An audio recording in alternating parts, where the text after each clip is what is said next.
আচ্ছা, product return করলে account থেকে কমিশন কি কেটে নেওয়া হয়?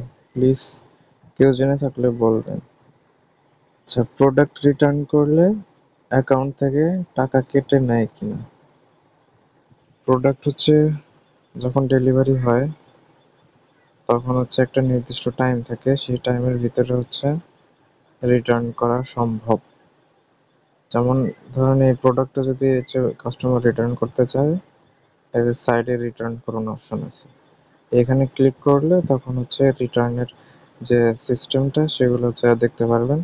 এটা হচ্ছে অনেকদিন আগে ডেলিভারি হয়ে গেছে, সেই জন্য দেখাচ্ছে যে ফেরত সম্ভব নয়, রিটার্ন পলিসির সময়কাল অতিক্রম করেছে।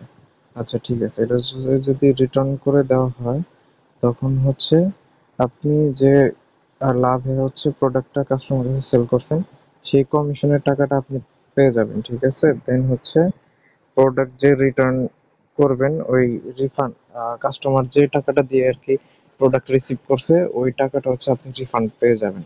আপনার ওইখানে হচ্ছে নাম্বার দেওয়ার সিস্টেম থাকে, সেই নাম্বার যে নাম্বার দিবেন বিকাশ অথবা নগদ, সেইখানে সেই নাম্বারে হচ্ছে এই রিফান্ডের টাকাটা চলে আসে।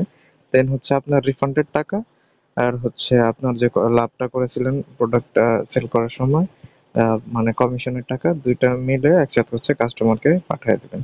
এটা হচ্ছে সিস্টেম। এখানে হচ্ছে অ্যাকাউন্ট থেকে হচ্ছে কোনো টাকা কেটে নেওয়া হবে না। জাস্ট হচ্ছে আপনি ধরেন এই যে এই প্রোডাক্টটার হচ্ছে আপনার 94 টাকা লাভ আসছে, এই কমিশনের টাকা, দেন হচ্ছে রিফান্ডের টাকাটাও ব্যাক আসবে ওই নাম্বারে, দুইটা মিলে হচ্ছে কাস্টমারকে দিয়ে দিলে তাই হবে। অ্যাকাউন্ট থেকে কোনো টাকা হচ্ছে কেটে নেওয়া হবে না।